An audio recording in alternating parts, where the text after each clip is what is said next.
Hi students, good evening all of you and welcome to this very special podcast session.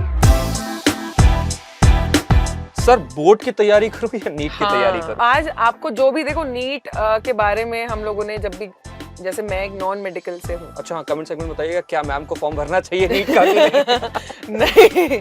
AIIMS एक ऐसा dream college है लोगों का। But then there's a long waiting list for the patients as well.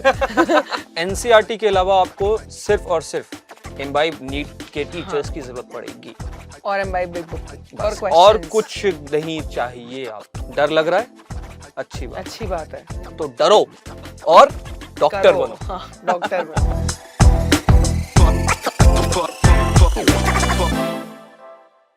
Hi students, good evening all of you and welcome to this very special podcast session जिसमें आज हमारे सारे 9th-10th के स्टूडेंट्स के लिए हम एक बहुत ही अच्छा टॉपिक लेकर आए हैं जो कि है नीट एग्जाम के रिगार्डिंग। अच्छा, मुझे तो तुम लोगों ने देखा है, मैं आपकी केमिस्ट्री एक्सपर्ट हूँ सुष्मिता शर्मा, बट आज हमारे साथ एक बहुत ही स्पेशल गेस्ट हैं जिनका नाम है सलमान सर और ये है हमारे बायोलॉजी एंड नीट एक्सपर्ट। तो सर से मिलिए आज जरा।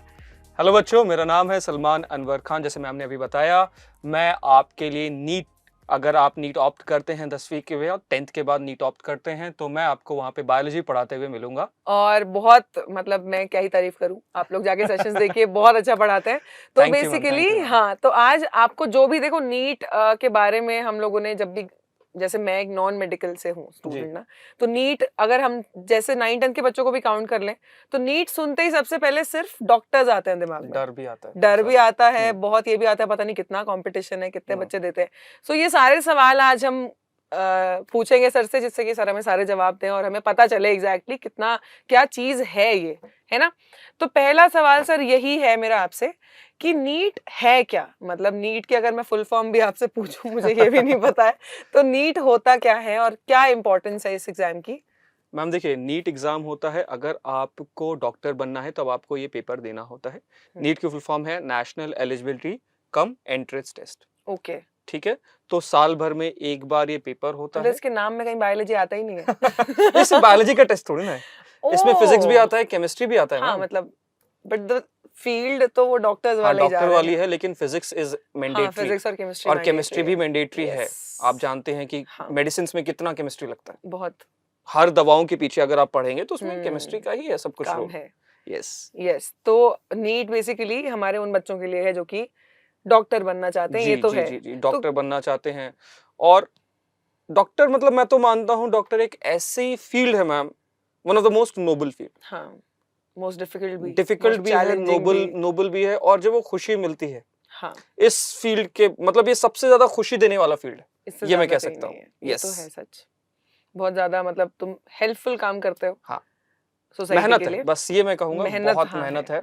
नीट निकालने के बाद भी बहुत मेहनत होती है। तो this exam is certainly for that particular field only, for doctors only. Yes, उसके अलावा कोई फील्ड नहीं। उसके अलावा मतलब इसमें आपको एमबीबीएस मिलता है, बीएचएमएस मिलता है, बीयूएमएस मिलता है, आयुर्वेदिक मिलता है। ठीक है, तो काफी सारी चीजें इसमें आ सकती हैं, मतलब काफी ये सारे, लेकिन मेडिकल के लिए ही है जी। मतलब आप डॉक्टर ही बनोगे अल्टीमेटली। हाँ, अगर आप ये ऑप्ट कर रहे हो तो ऑल राइट, ठीक है, ये तो हमें पता चला। चलो, ये गलत नहीं सोचती थी मैं, नीट से सिर्फ डॉक्टर ही बनते हैं, वो तो क्लियर हो गया। आपका पहला सवाल सही था। हाँ, ओके। सो सेकंड क्वेश्चन, अब जैसे अब मेरे को अगर आ रहा है फैसिनेशन कि हाँ डॉक्टर बनना है, बट कुछ तो एलिजिबिलिटी होती होगी। अब ऐसे सब लोग तो नहीं दे सकते एग्जाम। मैम आप चाहो तो अभी जाके नीट का फॉर्म भर सकते हो। नीट का फॉर्म आ चुका है वैसे बच्चों। Oh my god, there is no age limit, कोई एज लिमिट नहीं है, बस आपको 12th में होना चाहिए या 12th पास आउट होना चाहिए, दैट्स इट। 12th अपीयरिंग बच्चे भी दे सकते हैं, 12th पास आउट तो दे ही सकते हैं, मतलब कोई भी एज लिमिट नहीं। चाहूं तो मैं खुद फॉर्म भर सकता हूं नीट का। अच्छा हाँ, कमेंट सेगमेंट में बताइएगा क्या मैम को फॉर्म भरना चाहिए नीट का कि नहीं? नहीं, मैं डॉक्टर बन गई तो बहुत गड़बड़ हो जाएगी, बिकॉज कुछ नहीं, मैंने बायो नहीं पढ़ा है बहुत टाइम से। तो हाँ मतलब but yes we need PCB in 11th and 12th। हाँ, आपको पीसीबी की जरूरत होती है। ठीक है, आप बायो को ऑप्शनल भी रख सकते हैं। लेट्स सपोज आपने पीसीएम लिया है और बायो को ऑप्शनल रखा है या बायोटेक को ऑप्शनल रखा है, तो भी आप नीट का फॉर्म भर सकते हैं, because there are certain codes. जब आप कोड भरते हैं फॉर्म में तो एक कोड का सिस्टम होता है, तो उसमें एक कोड है इसी के लिए। और पीसीएमबी तो जो लेते हैं चारों सब्जेक्ट्स, वो तो दे ही सकते हैं ऑब्वियसली। हाँ, पीसीएमबी वाले मतलब पहले था कि बहुत सारे लोग बोलते थे कि बायोलॉजी ऑप्शनल है तो मुश्किल होगा, नहीं होगा, बायोटेक ऑप्शनल है, तो इसके लिए है we can give the paper. Biotech पे भी आप पेपर दे सकते हैं। अच्छा है। और वैसे मतलब कोई परसेंटेज कट ऑफ नहीं है कि 50% चाहिए 12th में? मतलब लगभग आपको अराउंड 50% तो होना ही चाहिए, 55-50% लगा होना लो कि चाहिए। इतने मार्क्स हाँ 12th हाँ में हाँ, बोर्ड्स इतना में जरूरी होने है। चाहिए। हाँ, बोर्ड्स में होना चाहिए। तो इतना आसान है तो बोर्ड्स में। बोर्ड्स जैसे अभी नीट का एग्जाम कब है? नीट का एग्जाम अभी अगर हम 2023 के बारे में बात करें तो 7 मई को है। 7th मई को है, बट तब हाँ, तक 12th के तो रिजल्ट ही नहीं आता। तो उसके लिए आप कोड 1 भरेंगे। ओके। 12th अपीयरिंग अपियरिंग वाले जो बच्चे बच्चे हैं भर सकते हैं। भर सकते हैं, बट मतलब उसमें वो 10th वाले इंडिकेशन बच्चे नहीं होगा। भर सकते, पहली बात ये है। 11th वाले बच्चे भी नहीं भर सकते, 12th हाँ, अपीयरिंग 12th बच्चे। अपियरिंग भर सकते हैं। हाँ तो या तो आप उसी साल दोगे जब आप 12th पास आउट हो रहे हो, हाँ, या फिर आप उससे नेक्स्ट ईयर दोगे, एक साल मतलब तैयारी करके या आपके जैसे ऊपर भी। है, लेकिन मैं तो यही बोलता हूँ fresh mind fresh mind best होता बहुत बेस्ट होता है। हम्म। बस वही है, अपनी 11th एंड 12th की तैयारी अच्छे से करते रहिए, क्योंकि आपने देखिए अभी आपने बोर्ड दिया है 12th है। का, हाँ, एंड आपके दिमाग में ऑलरेडी 12th तो बसा गया है ना 12th पूरा। तो बस ही है। हाँ, बस आपको 11th में थोड़ा सा फोकस करना है। और अगर मैं सिर्फ अपने सब्जेक्ट के बारे में बात करूं, बायोलॉजी में, it's 11th and 12th is inter related. Okay, same goes with physics and that chemistry helps. Also. हाँ, सबके साथ ही जाता है। हाँ, बस थोड़ा सा मुझे केमिस्ट्री में फील होता है कि 11th काफी डिफिकल्ट है एज कम्पेयर टू 12th। ऐसा बायो में भी है क्या? देखिए 12th आसान है, मैं मानता हूँ। अब देखिए जिन्होंने 9th अच्छे से पढ़ा है, हाँ, उनका 11th अच्छा 11th अच्छा होगा। जाएगा। ये तो होता जिन्होंने है। 10th अच्छे से पढ़ा है, हाँ, उनका उनका 12th 12th अच्छा अच्छा जाएगा। अब जैसे वेरी 10th नाइस। में एक बहुत अच्छा सा चैप्टर है बायोलॉजी में, लाइफ प्रोसेसेस। उसमें आपको डाइजेशन से लेके हाँ, काफी आपका बड़ा एक्सक्रीशन से चैप्टर है लेके वो। ये सब कुछ है, और उसी के ऊपर इंडिविजुअल चैप्टर्स बनी क्लास 11th वो 12th में। 11th में है वो। अच्छा, अब सोचिए अगर आपने लाइफ प्रोसेस चैप्टर अच्छे से पढ़ा है, तो आपको आपके काफी ऑलरेडी ह्यूमन फिजियोलॉजी तैयार कर लिया आपने, सोच सकते हो। तो it's not tough at all. तो इसीलिए जरूरी भी होता है, इसीलिए हम 9-10th वालों को पढ़ने के लिए बोलते हैं कि टाइम से सब कुछ अच्छे से पढ़ो, दैट्स वरना 11-12th में भी झोल हो जाएगा तुम्हारे या साथ। ये तो सच है कि आपको अच्छे से हम्म। पढ़ना बहुत बहुत जरूरी है दोनों। हाँ, जी मैम, नेक्स्ट क्वेश्चन। नेक्स्ट ये है सर कि जैसे नीट हमने जान लिया नीट क्या है, किस लिए देते हैं हम लोग, तो ये फॉर्मेट क्या है? बायो, फिजिक्स और केमिस्ट्री ये तो पता है मुझे कि 3 सब्जेक्ट्स होते हैं। क्या वेटेज है इनका, परसेंटेज, और मतलब कितने पार्ट्स में एग्जाम, अगर पार्ट्स हैं तो कितने पार्ट्स में कंडक्ट होता है? ठीक है, तो पहली बात, इसमें बायोलॉजी भी 2 यूनिट में है, ओके। Botany and zoology. हाँ, so total we have physics, we have chemistry, we have bio botany 1, and then bio 2। Zoology. Okay, 4 होते हैं और चारों का इक्वल वेटेज है। तो बट ऑब्वियस सी बात है बायोलॉजी का, 25% ईच, बायो 50% हो गया बायो पर। 50% हो गया। हाँ। सबसे ज्यादा हाईएस्ट वेटेज आपका बायो रखता है, क्योंकि बॉट एंड जू अलग अलग हाँ। हो गए। तो सबके अंदर में आपको 45 क्वेश्चंस करने होते हैं। और मार्क्स मतलब टोटल कितने मार्क्स का एग्जाम है ये? तो आपकी मैथ्स देख लेते हैं, चेक कर लेते हैं। तो 45 क्वेश्चंस है हर में। ठीक है। ठीक है, तो 4 सब्जेक्ट में कितने हो गए 45 टोटल? Force 160 plus 20 180। हाँ, अब इसी को मल्टीप्लाई कर दिए 4 से। 18 फोर्स 560 नो नहीं 720 720 नहीं बन जाएगा। 720 नो 720। यस, तो 720 मार्क्स का पेपर हम्म। होता है आपका। मैंने किससे मल्टीप्लाई किया था पता ही नहीं है मुझे किससे किया था। तो 720 मार्क्स का पेपर होता है, और अगर आपको अच्छी रैंक, अच्छी सीट चाहिए, तो बहुत मेहनत करनी पड़ती है 720 मार्क्स का, क्योंकि इंडिया का one of the most biggest paper है ये, और डिफिकल्ट भी। और डिफिकल्ट भी। अगर हम इसी साल के बारे में बात करें, नीट हम्म। 2023 के बारे में बात करें, लगभग 20 लाख के करीब बच्चे पेपर देने वाले। ओ माय गॉड, सोच मतलब सकते हैं। काफी गवर्नमेंट एग्जाम्स को भी क्रॉस कर रहा है ये। इतने Yes. बच्चे तो गवर्नमेंट एग्जाम्स भी नहीं यस, देते तभी जो तो नीट इसका देते हैं। कंपटीशन जो लेवल है बहुत बहुत high है। ज्यादा है। अब आप पेपर तो उठा के देखेंगे, पेपर इजी मिलेगा आपको, इतना हाँ, भी टफ पेपर नहीं आता जितना लोगों ने हवा बट वो क्रिएट कर नंबर ऑफ रखा है। सीट्स से डिफिकल्टी हो रही है यस, ना। इसीलिए डिफिकल्टी होती है कि लोग जगह ही बोलते नहीं हैं है। कि एक सीट के लिए 15 लोग compete कर रहे हैं, 15 से 20 लोग compete कर रहे हैं। मतलब फिर जैसे हमारा जो नंबर ऑफ एप्लीकेंट्स और नंबर ऑफ सीट्स का जो रेशियो है वो क्या है? मतलब जैसे आपने बताया कि एक सीट के लिए 15 से 20 बच्चे हैं, तो ये इस तो साल बढ़ने अगर वाला है। देखिए इस साल बढ़ा है, यूपी में कई सारे नए कॉलेजेस आए हैं, ये बहुत अच्छी बात है। ठीक है, अलग अलग जगहों पे अलग अलग नए नए कॉलेजेस मेडिकल बढ़ा रहे हैं, कॉलेजेस खुले हैं। गवर्नमेंट ये काम अच्छे कर रही है हाँ, कि वो सीट इंक्रीज कर रही है। हाँ, ये because बहुत अच्छी चीज है। बहुत सारे बच्चे होते होंगे जो इक्वली कॉम्पिटेंट हैं बट हाँ। कॉलेज नहीं मिल पाता है, हम्म। तो उस हिसाब से कॉलेजेस बढ़ गए। हम्म। और चलिए एंड ठीक है, इनफैक्ट प्राइवेट की भी फीस बहुत सारी जगहों की कम करवाई गई है गवर्नमेंट से, ताकि बच्चा पढ़ सके, पढ़ सके। उसका जो सपना है हाँ, डॉक्टर ये बनने भी का, वो बहुत कर बड़ा सके। टास्क है नीट के अंदर कि hmm. In case even if you get a good score, आपको हो सकता है प्राइवेट मिले और उसके बाद काफी खर्चा हो जाता है। हाँ, तो ये वैसे एग्जाम एक ही पार्ट में है, कोई 2 पार्ट्स नहीं कोई है, 2 पार्ट एक ही में में एक ही स्कोर होता है, आएगा। बस एक ही होता है पेपर ऑलराइट, अभी तक। ठीक है, अभी तक एक ही हो रहा है। अभी तक एक ही होता है पेपर। तो उसमें जैसे अब 720 मार्क्स का एग्जाम है, तो क्या एक स्टूडेंट को मतलब जैसे एम तो ऑब्वियसली फुल का करते हैं सब लोग कि हाँ पूरे ही 720 ही नंबर आने चाहिए मेरे, उससे कम हाँ नहीं आने चाहिए, एम डेफिनेटली वही होना चाहिए, बट एक जैसे रियलिस्टिक में मार्क्स पूछूं आपसे कि इतने मार्क्स आने पर, हम्म। इससे ऊपर या इतने आने पर बच्चों को कॉलेजेस अच्छे मिल जाते हैं, वो स्कोर क्या है हर साल के हिसाब से अगर एवरेज देखें हम? देखिए इसमें एक चीज है जो कि बहुत मायने रखती है, कास्ट।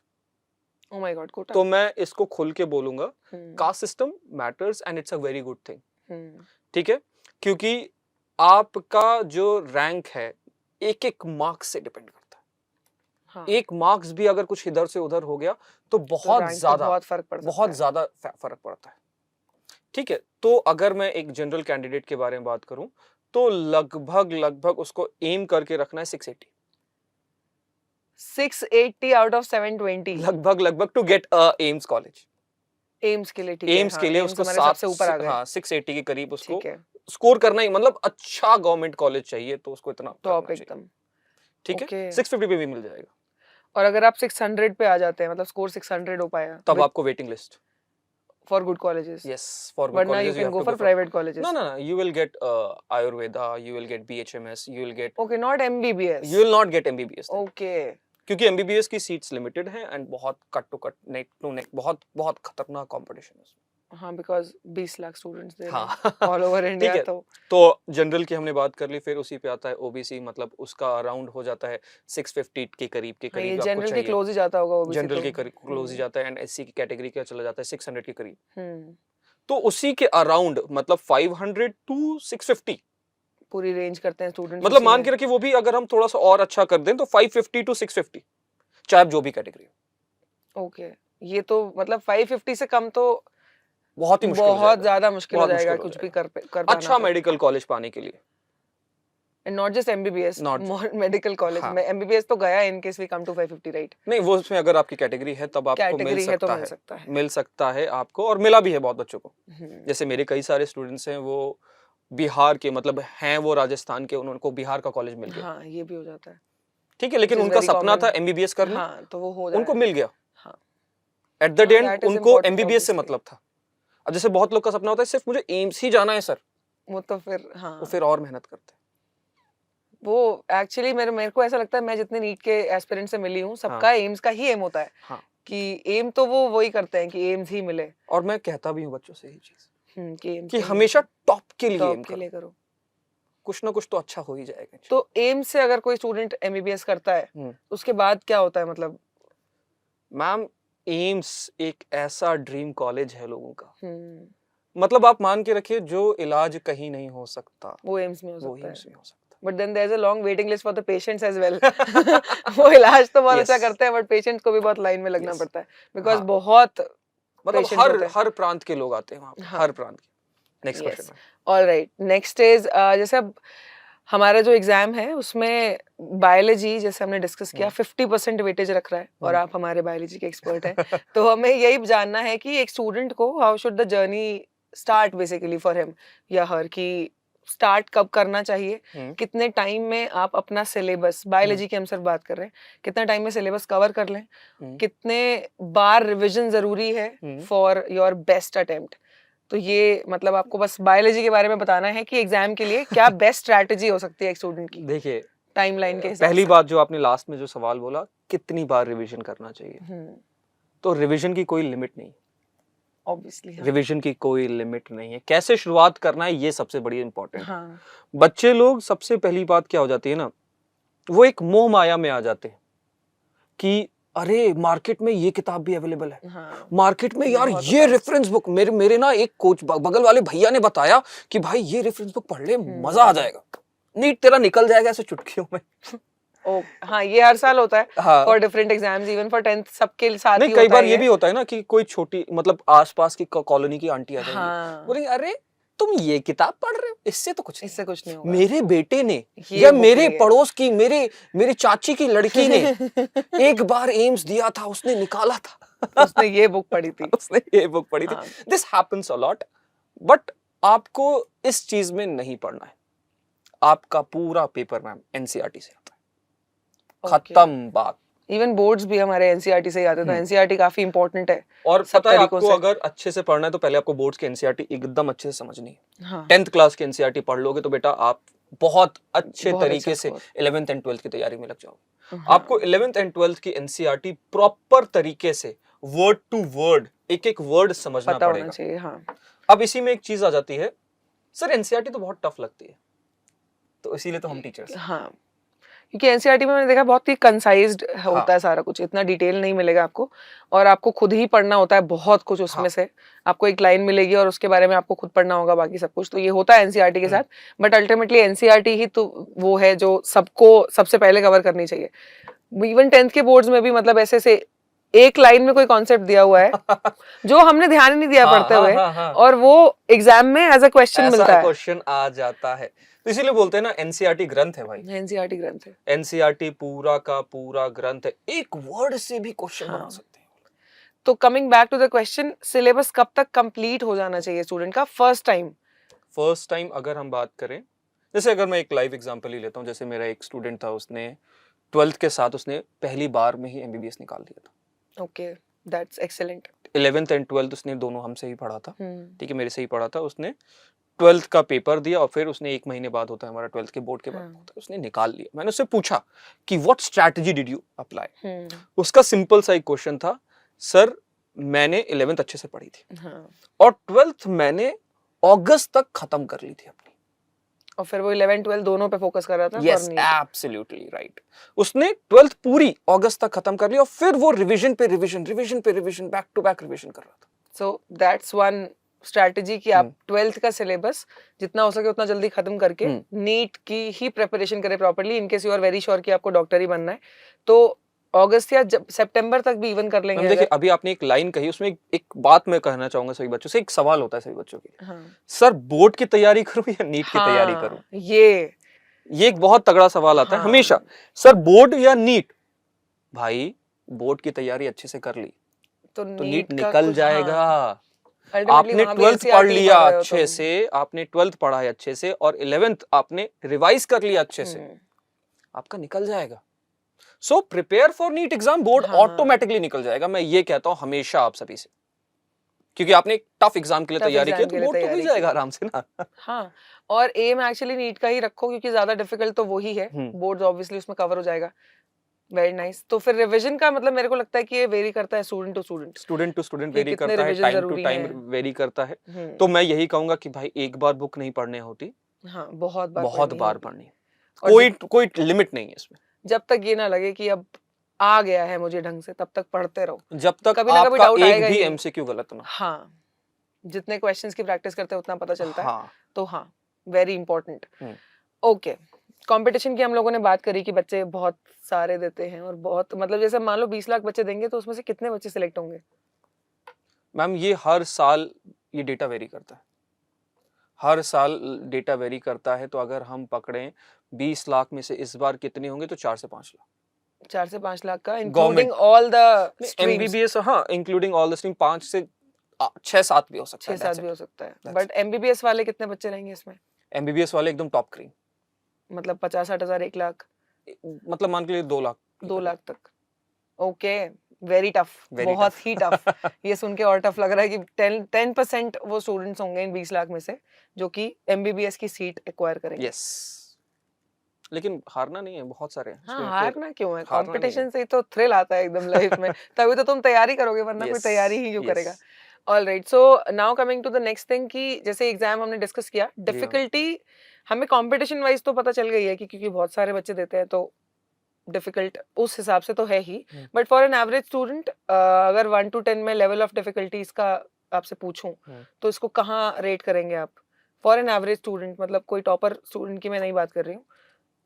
देखिए अगर मैं इसकी डिफिकल्टी को मैप करूं तो ऑन एन एवरेज बच्चों के लिए, being a biology student, physics is little bit tough. Physics maths वालों के लिए आसान होता है। हाँ, केमिस्ट्री उनको कुछ सेगमेंट्स में टफ लगती है, and biology works for them. Biology में they can get out of out like full marks. तो आउट ऑफ आउट भी नहीं तो फिर आप लगभग 5 से 10 मार्क्स के मार्जिन पे हो जाएगा। हाँ, हो जाता है। तो फॉर एन एवरेज, अगर एवरेज स्टूडेंट के लिए अगर मैं डिफिकल्टी पकड़ूं तो ये डिफिकल्टी लेवल होगी 5 to 6, that's it. Oh my God, इतना सीरियसली? टफ पेपर नहीं है मैम, अच्छा, paper is not at all tough.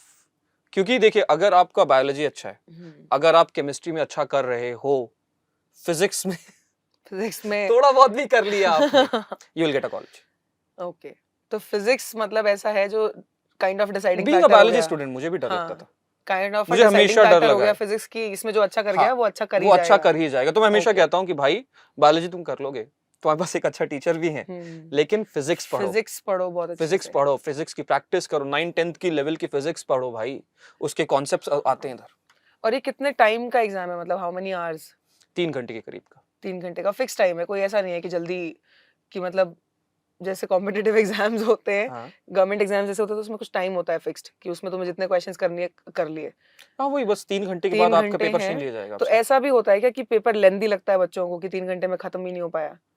मैं इसके लिए एक डेटा बताता हूँ आपको। हम्म 2019 में पेपर हुआ था, जो नीट का पेपर था 2019 का, हाँ उसमें बच्चे तैयार करके गए थे फिजिक्स एंड केमिस्ट्री, सोचते थे बायोलॉजी आराम से हो जाएगा। हम्म। बायोलॉजी का पेपर आ गया लेंदी, बहुत लंबा पेपर आया था 2000 उसका, तो आपका सॉरी सब्जेक्टिव पोर्शन भी 2020 है, का। हाँ, सब्जेक्टिव पोर्शन है पूरा, सब्जेक्ट मतलब पूरा ऑब्जेक्टिव है, लेकिन पढ़ने में टाइम पढ़ने लगा में ना, टाइम लगा। बट इतने लंबे लंबे लेंदी लेंदी क्वेश्चंस थे। ओके, मतलब अगर हम बात दिस हैज करें, आल्सो हैपेंड कि कुछ क्वेश्चन छूटे होंगे बच्चों से, बहुत ज्यादा छूटे, एंड दैट टू बायोलॉजी। बहुत लोगों को ये दिक्कत फेस करनी पड़ी कि हम बोलते हैं बायोलॉजी में लगभग एक क्वेश्चन में आपको 30 सेकंड्स देने, ठीक है, only 30 only seconds 30 to seconds read और to solve to it? Solve it, okay, so that you can utilize your maximum time in physics, physics। क्योंकि कैलकुलेशन भी आएगा कैलकुलेशन उसमें। भी आएगा और केमिस्ट्री में भी कुछ क्वेश्चंस होते हैं जो टफ होते हैं। हम्म, तो उसके लिए ऑन एन एवरेज एक बच्चा 50 सेकंड्स लेने लग गया था, तो एवरेज ही पूरा हिल गया, ये तो पूरा बहुत एवरेज हिल सारे गया था। और ये क्वेश्चन छूटेंगे। इनफैक्ट ये 19 के पेपर में 2000, आपका ये 23 चल रहा है, 22 के पेपर में भी ये हुआ था, last year, just last year, just last year का भी है ये, सो कि इतना लेंदी पेपर आ गया कि बच्चे लोग बहुत परेशान हो गए। So can this be expected this year too, कि Yes. इस साल भी लेंदी हो यस सकता है? यस, ओके, पहले ही खुद को ब्रेस कर लो तुम लोग भाई, लेंदी आने वाला है पेपर, हाँ उस हिसाब से पहले ही प्रैक्टिस करो क्वेश्चंस की, ऐसे कि टाइम मैनेज करना भी साथ में सीखो, ऐसे सिर्फ पढ़ना नहीं है कि सिर्फ बायो फिजिक्स केमिस्ट्री पढ़ लिया। कुछ क्वेश्चन जब सॉल्व करो तो टेस्ट हमारे एम्बाइब की ऐप पे तुम्हें मिल भी जाते हैं, you can create your own test, उसमें टाइम लगा के पूरा टाइम टेस्ट लगा आता है के भाई। पूरा टेस्ट दो, एनालिसिस मिलता है पूरा का पूरा, कहाँ गड़बड़ कर रहे हो, कहाँ अच्छा कर रहे हो, वीडियोस भी देख सकते हो।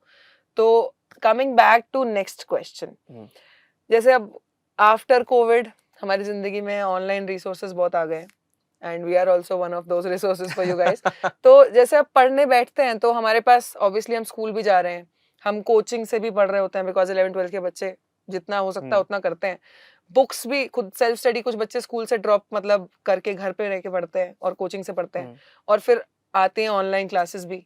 तो क्या एक मतलब, जैसे अगर स्टूडेंट देखे दिन में 24 घंटे ही हैं, तुम स्कूल कर सकते हो, कोचिंग कर सकते हो, ट्यूशंस कर सकते हो या ऑनलाइन पढ़ सकते हो, there is a limit to that, अगर आपको एफिशिएंटली पढ़ना है तो क्या करना चाहिए एक स्टूडेंट को?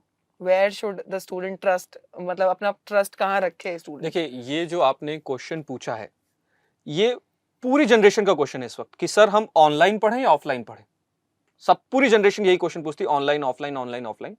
तो मैं एक छोटा सा एग्जांपल लूंगा। लेट्स सपोज आप एक ऑफलाइन कोचिंग में जा रहे हो, आप स्कूल से घर आए, बैग रखा, आपने मुंह हाथ धोया, कपड़े बदले, क्योंकि स्कूल ड्रेस में नहीं जा रहे, कपड़े बदले, फिर आपने साइकिल पकड़ी या ऑटो पकड़ा या रिक्शा पकड़ा और आप कोचिंग गए। कोचिंग में जाते ही तुरंत आप पढ़ने लग जाओगे? नहीं, you will take some time to adjust down there.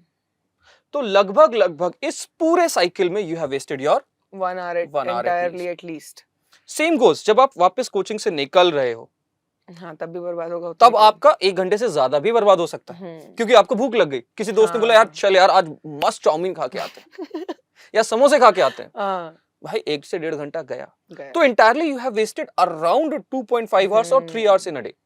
और वहीं अगर आप ऑनलाइन पढ़ रहे हो तो कोई आपको मुंह धोने की जरूरत नहीं है, कोई कपड़े बदलने की जरूरत नहीं है, आप डायरेक्ट उठाओ, फोन उठाया, लैपटॉप उठाया, ईयरफोन्स लगाए, कॉपी पेन उठाया, पढ़ना ऑनलाइन शुरू। काफी हैसल फ्री भी है, मतलब इनकेस आपको लगता है कि कुछ काम आ गया बीच में तो क्लास आप पॉज कर सकते हो। हाँ। ये भी एक बहुत बड़ा फायदा होता है कि मान लो आपको रात को 12 बजे आपको नींद नहीं आ रही है, आपको पढ़ना है, तो कोचिंग तो नहीं होगी 12 बजे, बट आपको हम लोगों की डाउट क्लासेस सॉल्वर 12 भी नहीं बजे होगा। हाँ, बहुत डाउट सबसे सॉल्वर बड़ी भी बात नहीं क्या होती होगा। है, जब मैं अपनी जर्नी कर रहा था मेडिकल की, तो मुझे रात में पढ़ना है या सुबह, मैं आई वाज अ हाँ। अर्ली बर्ड, मैं हमेशा सुबह उठ के पढ़ता था। अब कोई डाउट आया, हाँ लिख के रखना पड़ता था, हाँ, कि जब तक सर और नहीं वो लिख के रखा, और फिर मैं कोचिंग में गया, पूछना भूल गया तो, हाँ पूछने भूल गए, या हमारे सर का मूड टीचर्स खराब बिजी हुआ थे तो। हाँ, नहीं, कई बार तो मैम नहीं डाउट हमारे सॉल्व हो तरफ पाए। तो यूपी साइड में ये बहुत ज्यादा दिक्कत होती है कि अगर टीचर का मूड खराब हुआ, हाँ तो डाउट से सॉल्व नहीं होंगे। डाउट सॉल्व नहीं होंगे। तो ऑनलाइन में ये बहुत अच्छी चीज है, आप अपने डाउट्स तुरंत सॉल्व कर सकते हो। हाँ प्लस नीट के लिए बहुत सारी बुक्स की जरूरत पड़ती है, you require a lot of books.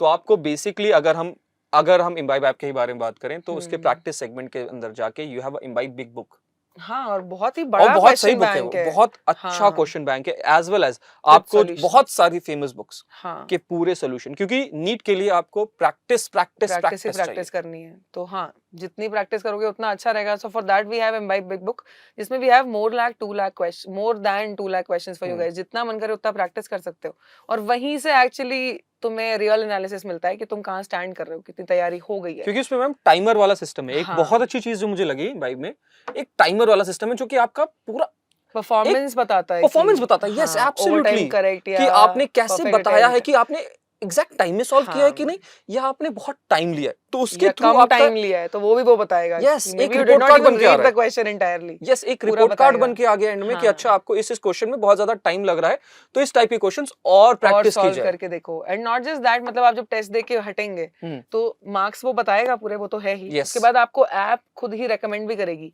कि ये चीजें और टॉपिक पढ़ो। हाँ Yes. ये तुम रिवाइज करो, क्योंकि इसमें तुमने कुछ क्वेश्चंस में गड़बड़ करी है। तो दैट्स व्हाई कि इम्बाइब ऐप इन लोग को, बच्चों को ज्वाइन कर लेना चाहिए। वन ये तो स्टॉप बहुत अच्छी सॉल्यूशन चीज है है। ऑब्वियसली, और तुम एक बार खुद भी एक्सप्लोर करके देखो। हाँ तो मैं उसी पे आने वाली थी, एक्चुअली नेक्स्ट क्वेश्चन यही था कि कौन सी बुक्स हैं जो मस्ट हैं for biology for a NEET aspirant. सिर्फ एक ही बुक है, एनसीईआरटी। एनसीईआरटी। उसके अलावा कोई बुक नहीं। एनसीईआरटी के अलावा आपको सिर्फ और सिर्फ इम्बाइब नीट के टीचर्स हाँ। की जरूरत पड़ेगी, और एम्बाइब बिग बुक की फॉर बस, क्वेश्चंस। और कुछ नहीं चाहिए आपको। मतलब डाइवर्ट होना बिल्कुल नहीं, ठीक नहीं डाइवर्ट है। नहीं होना है बिल्कुल भी। कोई भी बोले कोई बुक पढ़ लो भाई, ये बुक पढ़ लो, वो बुक पढ़ लो, मना कर दो, बोल दो सर हमारे पास बुक है एक एनसीईआरटी, हाँ। और उसके बाद आपको क्वेश्चन प्रैक्टिस करनी है, मिल जाएगा सब कुछ। That's it. क्वेश्चंस का तो कोई और छोर ही नहीं है, बहुत क्वेश्चंस मिलते हैं स्टूडेंट्स को एम्बाइब की ऐप पे। तो वो हैसल हो जाता है मैम, कि अब क्वेश्चन मैंने लेट्स सपोज 300 रुपए लगा के एक बुक खरीद ली, हाँ। मैंने सारे क्वेश्चन सॉल्व कर दिए, अब क्या करूं? अब क्या करूं? अब क्या करूं? वो तो एक जगह लेने लग हाँ गई। पूरी लाइब्रेरी बननी शुरू हो जाती है घर में हाँ। धीरे धीरे करके। ये भी बुक आ गई, ये भी बुक आ गई। हाँ। तो फिर आप बार्टर सिस्टम करते हो, किसी और दोस्त को देते हो। हाँ, कि मैंने ये पढ़ ली, तू अपनी दे दे। हाँ। हाँ। तो वो सारी चीजों से आप बचोगे भाई। वो सब में भी आपका टाइम कंज्यूम होना है भाई, टाइम इज मनी, और यहाँ पे टाइम मनी से भी ज्यादा इंपॉर्टेंट है इस एग्जाम में। तो हम उस क्वेश्चन का कंक्लूजन क्या निकाल रहे हैं कि we should rely on NCERT classes and NCERT our classes and Imbibe big book. School तो देखो जाओ ही, बिकॉज स्कूल मेरे को ऐसा लगता है स्कूल सिर्फ पढ़ने के लिए नहीं है, तुम्हारा ओवरऑल डेवलपमेंट है। पर्सनालिटी डेवलप होता है उससे। स्कूल मत मिस करो, और साथ में ऑनलाइन क्लासेस अटेंड करो, क्योंकि पूरा कोर्स होगा, कहीं कुछ मिस नहीं होगा तुम्हारा। ऐसा कोई टॉपिक नहीं रहेगा जिसमें आपको इवन कोई डाउट भी रहेगा, सारा कुछ पढ़ाया जाएगा। एब्सोल्युटली। नाउ नेक्स्ट क्वेश्चन, जो बहुत ही कॉमन क्वेश्चन है बच्चों का, हर क्लास के बच्चे पूछते हैं कि कितने घंटे पढ़ना जरूरी है। मतलब ये ऐसा सवाल है कि मेरे को लगता है हर बच्चे पे वेरी करेगा ये, कि कोई 1 घंटे में भी पढ़ के खत्म कर ले रहा है, किसी को 3 घंटे लग रहे हैं। सो अगर मैं ऑन एन एवरेज पूछूं कि हम सब्जेक्ट वाइज सेग्रीगेशन कर रहे हैं, बायो, फिजिक्स और केमिस्ट्री, फॉर नीट दिन में कितना टाइम निकाल लेना अच्छा रहेगा एक स्टूडेंट के लिए? हम देखिए इसके ऊपर एक बहुत अच्छे से, एक मैंने अभी कुछ दिन पहले एक वीडियो देखी थी, उसमें बच्चे ने एक रील वीडियो थी, आई ऑल्सो वॉच रील्स। तो उसमें क्या था कि बच्चे ने टाइमर लगाया कि मैं सुबह 5 बजे उठ के पढ़ूंगा, और गलती से उठा वो 5:02 पे, तो उसे लगा 1 घंटा वेस्ट हो गया। नहीं, 5 बज के मतलब 2 मिनट पे उठा, तो लगा कि अरे यार ये तो अनइवन टाइम है, मैं अब 6 बजे उठूंगा।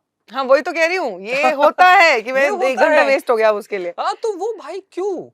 आप जब उठो तब पढ़ना शुरू कर दो। आपको दोपहर में टाइम मिल रहा है, दोपहर में पढ़ो। हाँ। रात में टाइम मिल रहा है, रात में पढ़ो। सुबह में टाइम मिल रहा है, सुबह में पढ़ो। जब भी आपको मन की शांति मिल रही है, बिकॉज आपको कामनेस बहुत जरूरी है चीजें समझने के लिए। आपको 2 घंटा मिलता है दिन में, 2 घंटा पढ़िए। 3 घंटा मिलता है, 3 घंटा पढ़िए। शुरुआत के दौर की बात कर रहा हूँ। हाँ। अभी के लिए जब शुरू कर रहे हैं आप 2 घंटा 3 घंटा, लेकिन पढ़ना मतलब सेल्फ स्टडी, हाँ, पढ़ना मतलब सेल्फ सेल्फ स्टडी। स्टडी। बाकी क्लासेस वगैरह तो हो ही रहा है हाँ। ऑब्वियसली, मतलब तो हम आपको आपको शुरुआत कराएंगे में ही। 1-2 घंटा सेल्फ स्टडी करना बहुत बहुत जरूरी, फिर हम्म, एंड में ये सेल्फ स्टडी का टाइम आपको बढ़ाना होता हाँ, है, 5 आवर्स, 6 आवर्स, 8 आवर्स, क्योंकि एंड बिकॉज में में आपको अपने क्वेश्चंस आप। भी होंगे ना, तो क्वेश्चंस के हाँ। हिसाब से फिर डाउट्स आएंगे, फिर तुम्हें रिवाइज करना और होगा। बच्चे बोलते हैं मैम एंड में हमेशा, सर मुझे डर लग रहा है, हाँ, ये तो मुझे बहुत डर लग रहा है, मेरा क्या होगा। और मैं हमेशा एक ही जवाब देता हूँ डर का, डर लग रहा है, अच्छी बात है, अच्छी बात है। लगना चाहिए। अब नहीं डरोगे तो तो कब कब डरोगे? डरोगे? और डरोगे नहीं तो तैयारी नहीं करोगे ना, तुम Yes, लाइटली ले जाओगे उस yes. चीज को। डरना तो तो डर जरूरी बहुत है। जरूरी होता है किसी भी चीज को क्रैक करने के लिए। हम्म, तो डरो और डॉक्टर करो, बनो। हाँ, डॉक्टर बनो। तो स्टूडेंट्स, जैसा कि हमने आपको बताया आज हमारी एप्लीकेशन के बारे में, वहाँ पे आपको बहुत सारी चीज़ें अलग मिलेंगी नॉर्मल ऐप से। आपको 3D और 2D एनिमेशंस के थ्रू, वीडियोस के थ्रू समझाया गया है। आपको जितने क्वेश्चंस करने हैं हमने आपको बताया कि we have a huge question bank and you can create your own test. बहुत ही सब सिस्टमैटिक और बहुत अच्छे से प्लान्ड है सब कुछ वहाँ पे। आपको बहुत ईजी फ्लो में आपकी पूरी पढ़ाई हो जाती है। तो ऐप डाउनलोड कर लो, otherwise you can go to our website as well, imbibe.com। कहीं कुछ सब पे कुछ नहीं AI करना है। इनबिल्ट है, हाँ, सब कुछ कुछ AI AI इनबिल्ट इनबिल्ट है। है, तो जाके आज सबसे पहले ये करके देखो। एंड सर बताएंगे बाकी। सर, और मैं ये कहूंगा बच्चों को, सभी बच्चों को, कि हमारे टेलीग्राम चैनल को जुड़ जाओ यार, ठीक है। Imbibe Achieve NEET is our Telegram channel. हमारा यूट्यूब चैनल भी है, इम्बाइब अचीव नीट का यूट्यूब चैनल है, जिसमें आपको सारे अच्छे टीचर्स मिलने वाले हैं प्रॉपर तरीके से। नीट की तैयारी ऐप पे भी है, ठीक है, as well as on our YouTube channel पे भी है, ठीक है बच्चों। So thank you so much for joining us today. This is Sushmita Sharma, your chemistry expert at Imbibe. मैं हूं आपका biology expert Salman Anwar Khan. Until then, And keep imbibing. imbibing. Keep imbibing. We believe in you.